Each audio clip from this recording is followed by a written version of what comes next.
This is the Reflector Reflections podcast. My name is Annie. Join me as we journey around the world, talking with fellow reflectors as they experiment and navigate their unique design. Today's beautiful conversation is with Karishma. Karishma is a 1-3 reflector and uses her own experience as a guiding point. She is a quarter life guide and Dharma coach. Welcome, Karishma. Thank you. Thanks so much for having me on. And thank you also for creating this platform. I just love that we as reflectors can come together and share our experiences.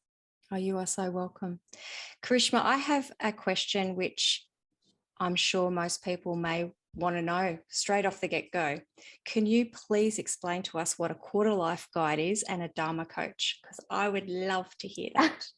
Yeah, absolutely. Okay, so quarter life guide is just a term that I started using on my own. And I think it ties into the story about how I discovered human design as well and found out that I'm a reflector. So a couple of years ago, I was really struggling with my mental health. I was quite in a low place. And I was also having external struggles in terms of career and health. And I just felt like there was a lot going wrong with my life. I was feeling a lot of resistance. I was having a lot of low self-worth as well. And so I was, as well as some health issues that came up. And I just went through this phase of really questioning life and really searching for answers. And that led me down looking at different modalities. So the first one that I really started looking into was astrology. And I learned that I was in my Saturn return, which affects us during our quarter life phase. So around the ages of 28 to 30. And it's when Saturn makes a full 360-degree return back into the place that it was when you were born. Mm-hmm. And Saturn affects us. It's called emerging adulthood in the astrology community because it really affects us by putting us on the path to, like, on a correct path and an aligned path for us, and kind of shows us what's kind of getting in the way and where we're out of alignment. And so that was my entry point into this idea of astrology and human design. And knowing about the fact that I was in my Saturn return, a lot of the struggles that I was going through made a lot of sense, especially the career struggles based on where my Saturn is placed. So after that, to make a long story short, based on my experience, I really wanted to help others and guide them through this period of transition and this phase, this quarter life phase. So I started calling myself a quarter life guide. And then thank you.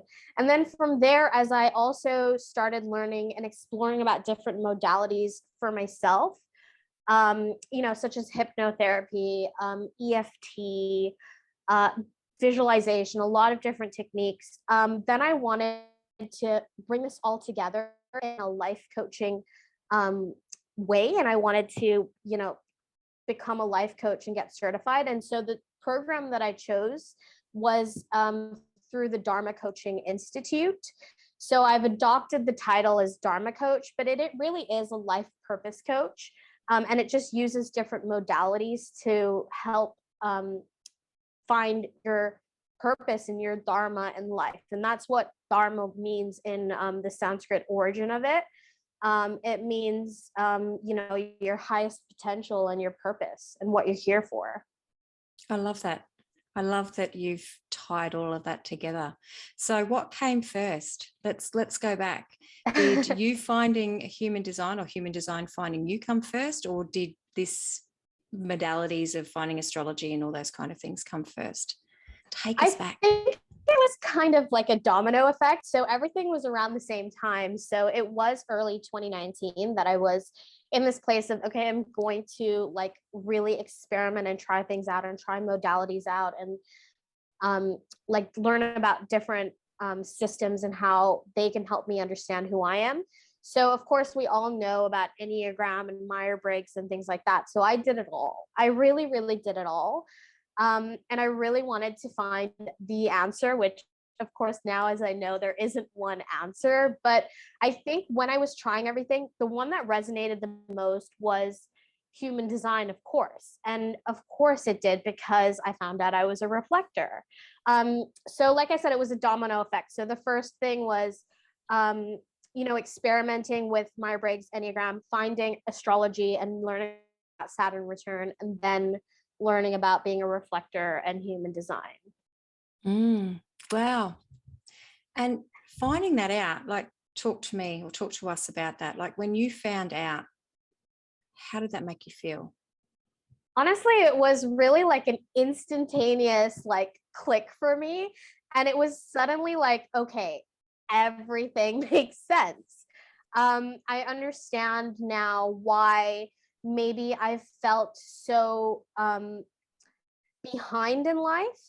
I understand why I always felt like I was constantly changing and my identity was changing depending on who I was around, and also like what environment I was around, what phase of life I was in, what job I was in, and things like that. And also, I think the biggest thing for me is it's just this idea of knowing that because I am 1% and I am so rare and I am so unique, that why am I trying to be like everyone else? Why am I struggling, and why am I feeling so low and down about myself because I don't fit into everyone else, or I don't I'm not feeling good with trying to have the same career as other people or the same kind of life trajectory as others.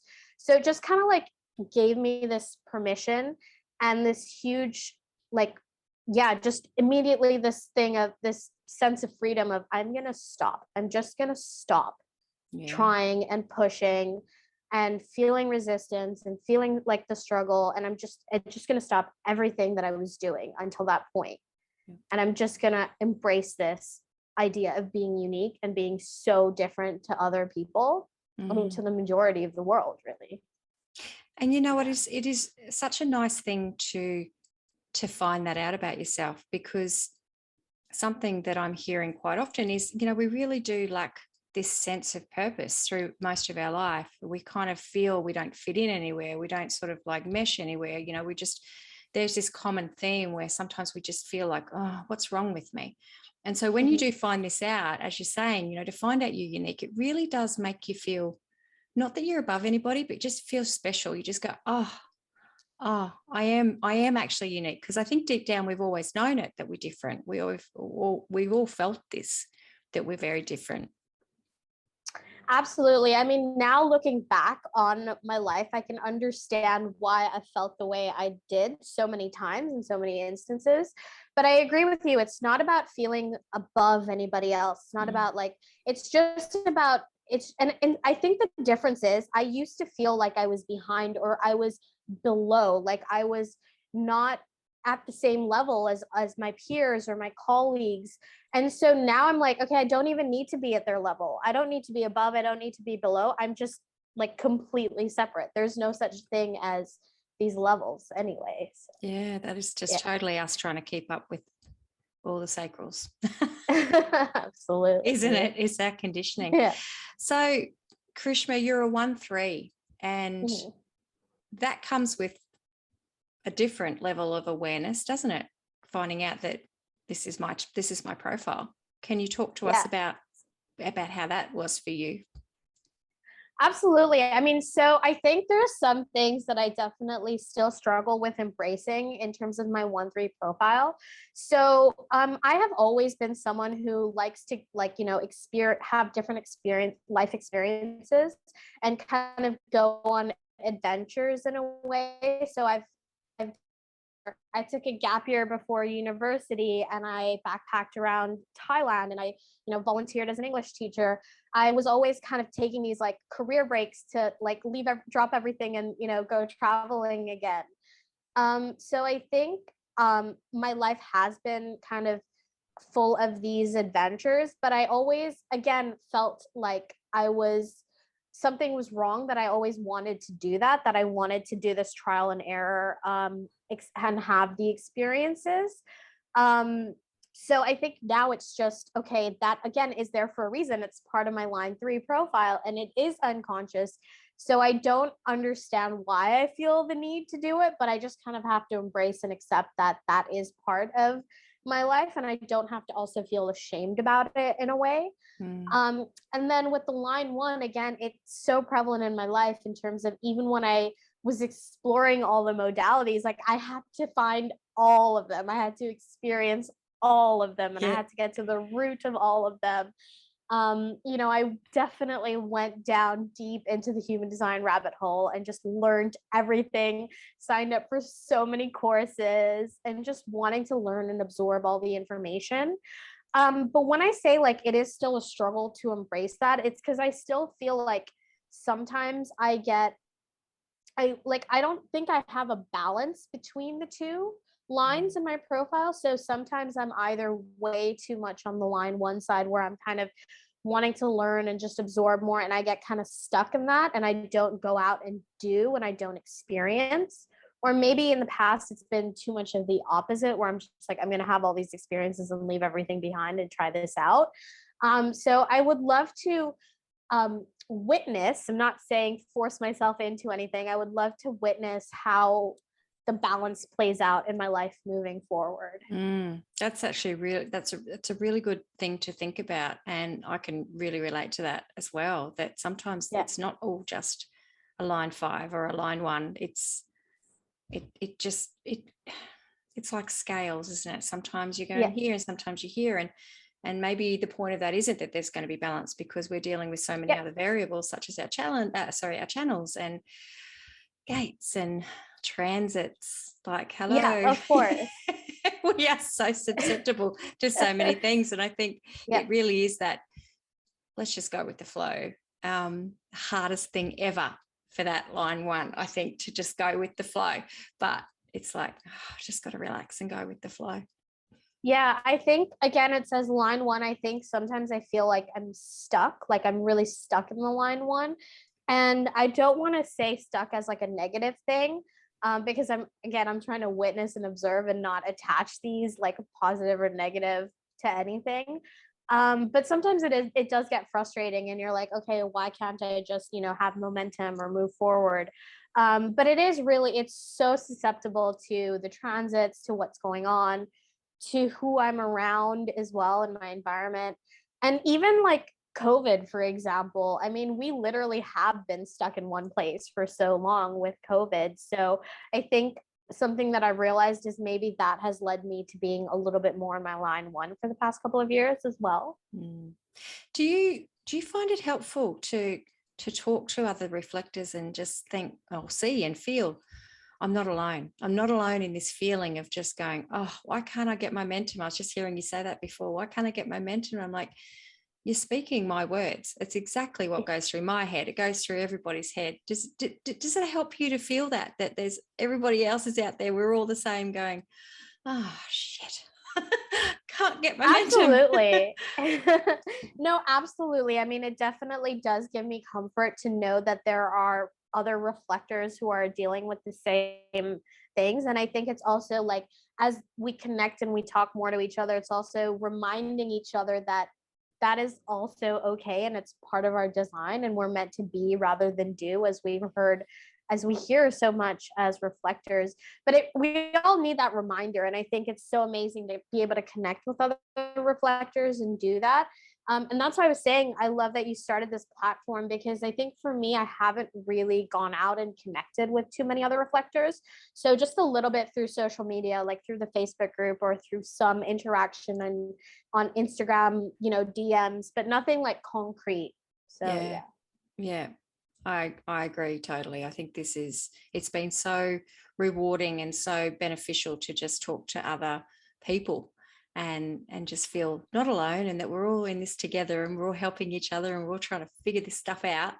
I've loved it. So I really, I thank you again for taking this time. So let's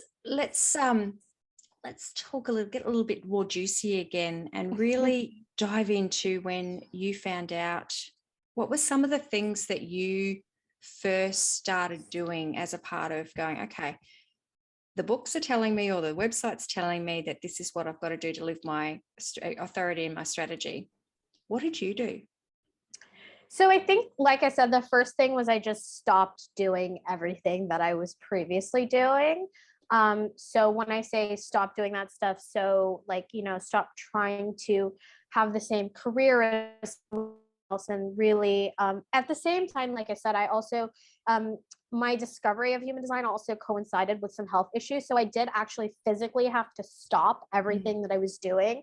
I left my job and things like that. So, but I always had the mental pressure of like, okay, like when am I going to be healed so that I can find a job? Like, let me, apply for jobs. Let me try to, push through. And so I think that's the thing. I really just stopped doing everything. I was like, one is I'm going to take time to physically heal, and I'm just going to stop like putting the pressure on myself that I have to heal in a certain like time frame. And two was, yeah, just with everything, I think just with overall, like, I know it's like, a lot is spoken about the projectors waiting for an invitation and like not initiating, or even generators, but it's the same for reflectors, like, right? I was someone who was constantly initiating. I was like connecting with people. I was like trying to network for my career, and I was like, let's meet for coffee, let's do this. And I just really, really stopped everything. Yeah. So that's the first thing I did. And then there was also two things that happened. So one was, I did try to follow my strategy and authority by tracking the moon, but I also did the thing that I think a lot of us who discover human design do, which is really try to learn everything that there is. So I spent a long time in this phase of wanting to, in this into like wanting to intellectualize human design. So wanting to read all the books, um, listen to all the podcasts, and just really like learn and absorb all the information. And I think it really took me a long time to get out of the intellectualizing phase and into the embodying phase. And I think it really only happened this year in 2021. So I'd say like more than a year into my human design experiment is when I finally was like able to unconsciously make the shift towards more embodiment. And that's where I've started noticing more kind of cycles and rhythms to my life. So I've actually never um conscientiously tracked the lunar cycle. So, where you look up where exactly the gate is going to be, and how, when is it transiting? Is it transiting in 10 hours and 12 hours, and like really tracking that way, and tracking the 28 days. I've never done it so meticulously. But what I started doing was just noticing, like, okay, when I'm faced with a life decision, like how long does it take me to get to the point where I'm ready to decide on that, whether it's a yes or no. And I just kind of did it by like, putting a note in my calendar. This came into my awareness today. Like, I want to decide about this major decision, and just putting it in my calendar. And then whenever I'm ready to decide on it, I'd look back at my calendar and was like, okay, that was either 28 days, one cycle, two cycle, however long it took.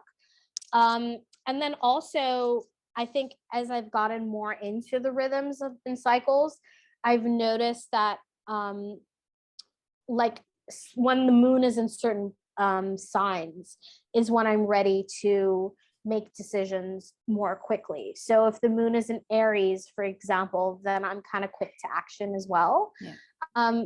So through it all, like, I wouldn't say that I followed the 28 days strategy very closely. Something that I've also realized is that I really like follow my intuition when making decisions. So sometimes that intuitive hit comes in the moment, and I actually act upon the decision based on the intuitive hit as well. Yeah. And then sometimes I've also acted on intuition, but ended up being disappointed with the outcome. So I just kind of witness and observe everything. I'm like, oh, okay, so I was disappointed with that decision I made. Or even sometimes when I've waited a lunar cycle, I'm disappointed. Yeah. So it's just really about observing it and being like, okay, now I know that I was disappointed when I made my decision that way, or when I tried to make this particular life decision. And then maybe that will help in the future with decisions. I mean, let's see, I haven't really gotten that far yet. But yeah, I think it's really just about witnessing, observing, and like accepting no matter what the outcome is. I really love that. That's just it's really wise advice just for somebody as well to just say, you don't have to track it all. You just have to, something's come in, as you said, something's come into my awareness. I've noted it down. And when I feel that I'm ready to make a decision, then I go, oh, how long has that been? I think that's actually that's really handy just to say, we don't need 28.88954, days. Sometimes it's just trusting in your own body, or trusting in that embodiment, as we're talking about, of just going, okay, when does it feel okay for me to go yes or no? Because that's really all the decision we're making, isn't it? Just, I just want to know a yes or a no. Should I go with this or should I not?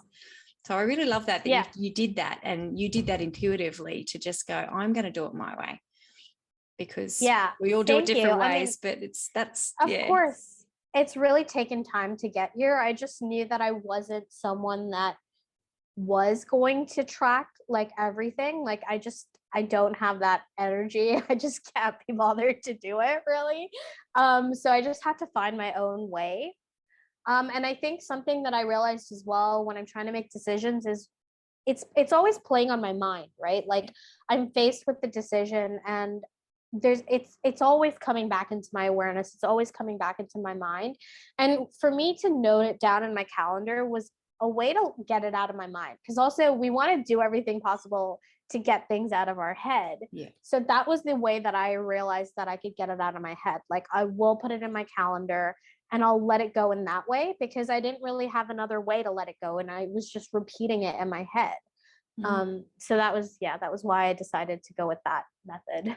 It's like a journaling, isn't it? It's just like, they throw this at us that, we have to track the lunar cycle, but essentially what's happening is we're probably turning into journalists. We're turning into diary creators. We're throwing something in our calendar or a diary and just going, I'm going to sit on that for a little bit, and writing it, and being able to, as you say, sort of like get it out of your head and onto something, paper, or a digital calendar, or whatever it is. It's very therapeutic. Exactly. I mean, like, I'm not the best at it still. Like, it does still go around in my head before I finally get it out. But I do think that getting it out is just the best way to eventually let go of it. Yeah. Thank you. That's so good. So share with us, if you may, your family, your upbringing and things like that. Do you want to just talk to us about that? I find that it's really helpful to just reflect on our lives and go, and I love hearing the stories of people when they reflect on their lives, when they find out about human design, because then they just go, makes sense. So would you like to share with us? Yeah, absolutely. So I think it's something that I'm still kind of detaching and observing and reflecting on in my life is my relationship and my family dynamic and how that affects me. But essentially, I am in a family full of generators. So my father and my sister are both pure generators, and they both have, so my sister has 7 out of 9 centers defined, and my father has 8 out of 9. And my mom was a manifesting generator. So still, with that sacral energy. So something that I have been kind of understanding and reflecting back on in my life is how has that sacral energy kind of put pressure on me all throughout my life. And a couple of observations or conclusions that I've come to have been, one is around just the energy to do. So definitely, especially if I think about my father, like he's constantly doing stuff. Like in a day, he just wants to get everything done. And he's like, go, go, go until it's all done. And I'm just kind of like, okay, I need to take my time. I can't do things that fast, or I'm really tired. I don't like, even if he's tired or he's kind of resting or sitting down, if something needs to be done, he'll jump up and do it. Right. And I'm like the opposite. I'm like, I can't do that. And it definitely used to like put pressure on me because, if he's my dad and he's able to have this energy, why can't I do it? And why am I letting him do things for me and, not doing them for myself kind of thing? So that's one thing that I've kind of had to just understand and accept about myself. Like he's always going to be that type of person who wants to get it done in the moment. And I'm always going to be the person that really either needs to take my time to do something or just be like, you do it and I'm not going to do it. And then another kind of thing I've observed as well is so throughout my life, I was always someone who needed to lock myself in my room growing up as a teenager. Of course, part of it is, the normal thing we go through as teen, like Yeah. angsty and everything. But I always needed to kind of lock myself in my room, and my family would always kind of be hanging out together. And I'd kind of just, separate myself and need that time alone. And I used to feel like the guilt because I'm like, why am I not there with them? Or, they'd be like, why don't you spend all this time with us? And now I just understand it as needing time alone, needing time to like decondition, decompress, and not really being able to keep up with them all the time. And I think the last conclusion I've made as well is about the sacral energy, and not only the sacral energy, but overall like eating around other types. So I think something that I've realized is if I don't eat alone, I kind of overeat in a way. Like I'll never know when enough is enough in terms of the actual food and the portion sizes. So something that I really consciously try to do now is eat alone, because I just need to be by myself and understand what is enough for me in that way. That's really good. Have you gone right into your taste and color and everything like that with your charts? Yes, I have. And one thing, so I definitely looked at my determination, Yeah. cognition, and even environment. And one thing that I want to say about that is I didn't really look into it until I was, a couple of months or even a year into my experiment. But it really helped me decondition and understand myself better. I think like as reflectors, because we don't have consistent energy to hold on to and to help us understand ourselves. One thing that I realized is once I started really looking into my arrows, and I did the two left arrows mostly on the design side, is when I really started to be like, okay, I can understand myself now, and I have a tool for, one is deconditioning, and two is just kind of like understanding, who I am in that way as well, and what I need. Because as we know, reflectors are so susceptible to the environment we're in, right? So that's why I think knowing your environment through the arrows makes a huge difference, and as well as determination, because we're also so susceptible to what we're absorbing, both food and information wise. So for me to understand my determination in that way has helped me be a little bit more selective in what I'm absorbing and when. Yeah. And I guess with, as you were saying, with two generators and a manifesting generator, you were raised in that environment, I suppose. Do you feel that you're deconditioning? And I'm starting to not like that word of deconditioning. It's like, just kind of rubbing me out. But I just think, what I'm saying, the deconditioning phase of you, that you've constantly had that pressure to do, be. And again, probably those feelings, as you were saying, when you're around generators and how they can just keep going and going and going. And you kind of think, oh, why can't I do that? Do you feel that this deconditioning, and I'm air quoting here, is extensive or has been extensive for you? Or has it been very much like, oh, okay, that's what I need to do now, or that's who I need to be now? I think it's gone through phases, and it's also gone through like certain like phases of being more conscious about it, and just another is just it kind of happens naturally. So, and I also definitely think that the pandemic has helped with everything like slowing down and just allowing me really to sit with myself and really just understand like who I am without the chaos of the outside world. Like even like sitting at home all the time and not having the option to go out during the peak of the pandemic, I think that did really help me. So I think it's a mix of both. I don't really think that I'm too like conscious now of, okay, I need to do this to decondition. I don't really do that. It's just, again, like really accepting that I need to take my time with things, and not being unapologetic about it. Like, of course, you're always going to get comments, and you're always going to get like feedback from people of like, oh, why can't you just do it now, or like do it faster, or make a decision now. And I just think like I'm just unapologetic about it. I'm like, no, I just need to take my time, and I'm not gonna feel guilty or ashamed about it. Good on you, because that's really hard. That's really hard to honor that in yourself when we're in such still, and as you say, like the pandemic has really slowed the world down a little bit, but we're still like pressured. We just go, and to be able to still stand strong and go, no, I'm actually going to take some time. Yeah. Have you, obviously just in your work environment and things like that, when you're around people, do you feel that just knowing and learning about who you are, of course you're going to say yes, but understanding who they are if they give you their birth details, but you can really appreciate your friendships, your family life, all those kind of relationships that you're having, like just in general day to day, your clients and stuff like that. Do you find that that's really enhanced your life because you can provide them what they need and advise them as you're doing unapologetically, this is who I am? I think definitely yes. So I do have the charts of quite a few of my friends.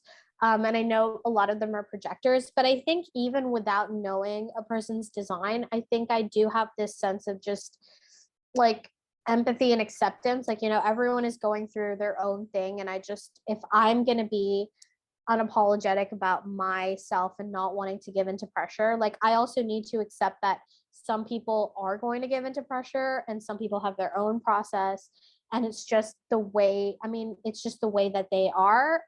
Maybe it's consciously, it's unconsciously, again, it's the way that the world is conditioning them. I think it's just given me a lot of like awareness and understanding of everyone is going through their own thing and you just have to let them go through it. Yeah.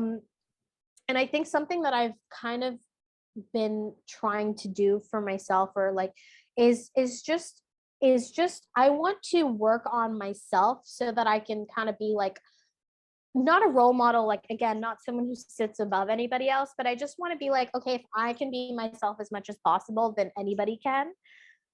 So I think it's about less about like going out and giving the advice, and sharing my wisdom like about others, but it's really just sharing the wisdom and what I've learned about myself, and maybe that will translate into inspiring other people or allowing other people to have awareness in their own lives.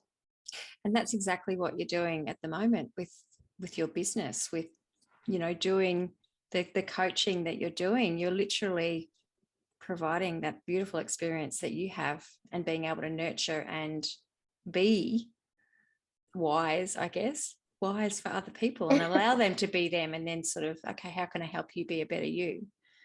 Do you want to talk a little bit about that business sides of how you can really help people in that capacity?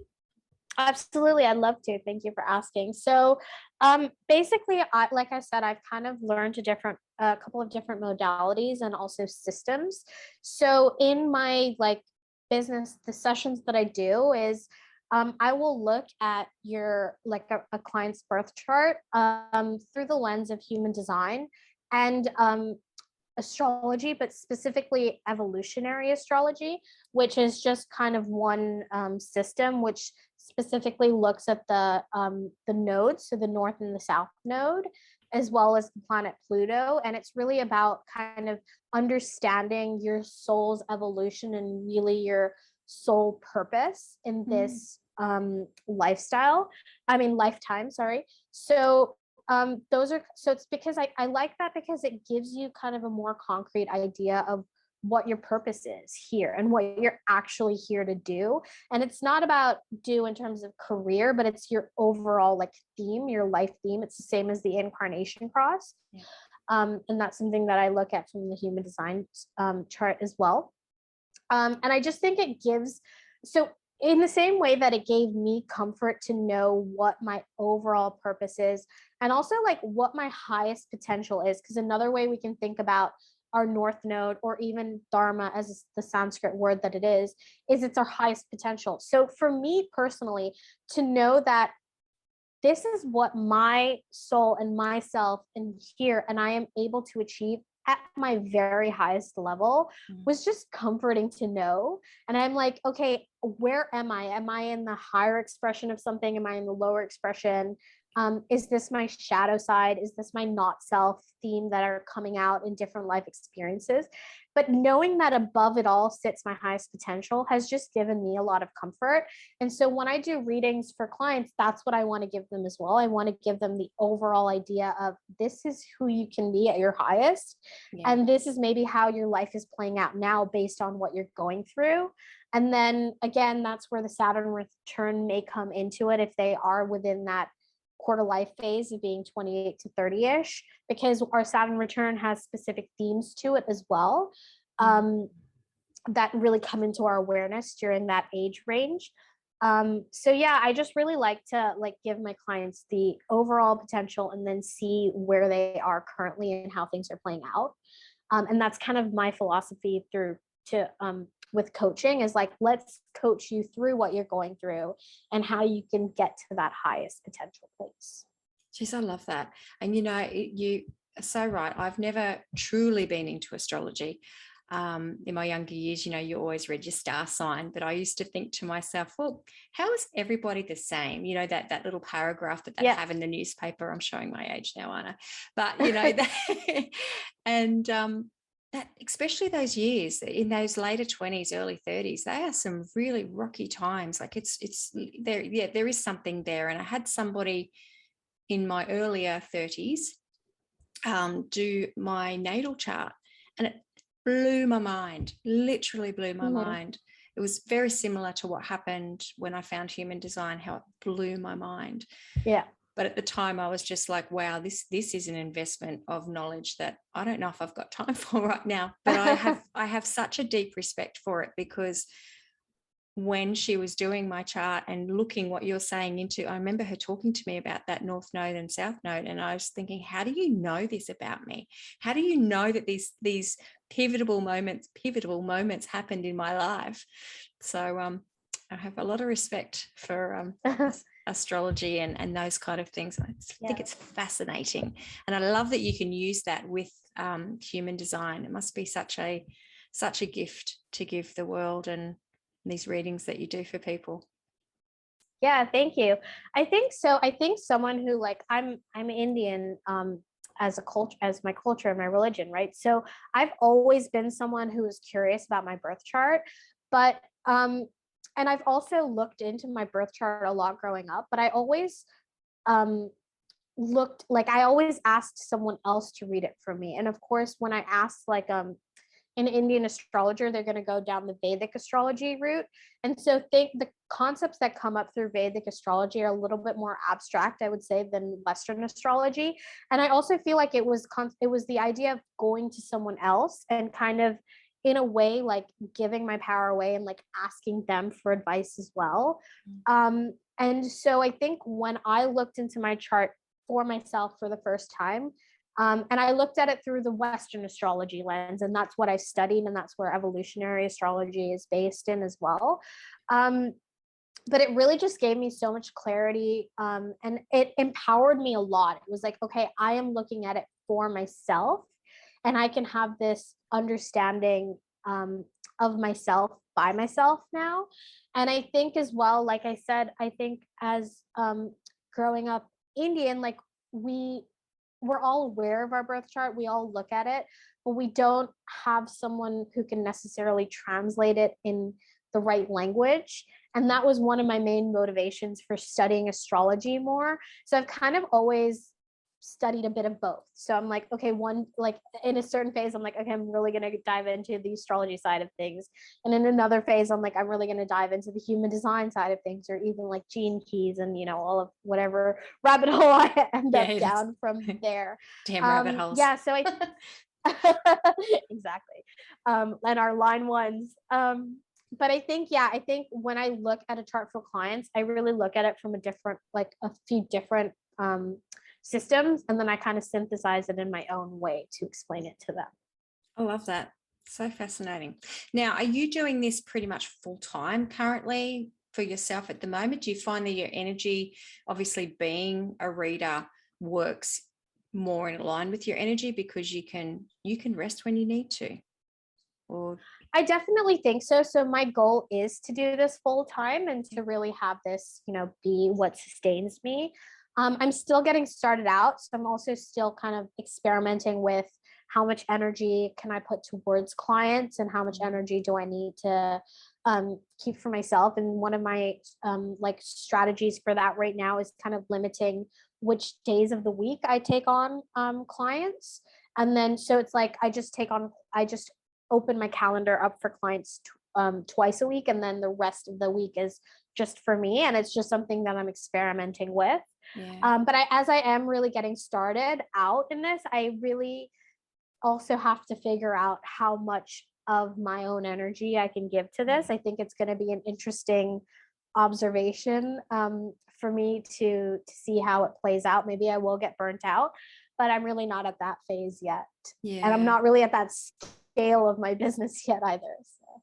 I love that you brought that up, because it is something that we go into these things as self-healers or healers in any capacity, or readers, and work for ourselves, I suppose. And we want to give so much of ourselves, but we need to be very mindful of our energy. And it's kind of like you've got to sort of play around with it for a bit, don't you, to kind of figure out where the sweet spot is. At the same time, you might have more energy one week and less energy another. And I think it really benefits us to work for ourselves in that capacity. At the same time, we also don't have that sacral energy kind of motivating us. But I guess when we can kind of like do this and something else and part-time, full-time jobs just don't suit reflectors. Like when we look at our lives, don't we? We just go, oh, that's really hard. How did I ever do that? That's just like too hard. Yeah, I'm not sure that I could really ever go back to the kind of career. So I used to be in hospitality, and I both have worked in the operation side as well as the more I worked in marketing as well for a hotel. So both sides of it, where I'm either having like the structured hours sitting at a desk, or I'm kind of on the floor in operations. Both didn't work for me. And so I don't imagine myself going back to working full time. I don't think that I can sustain it. So let's see. I mean, everything for me and with my line 3 is really trial and error. So, who knows, life is good, but I do think that a corporate job would definitely be difficult to sustain again.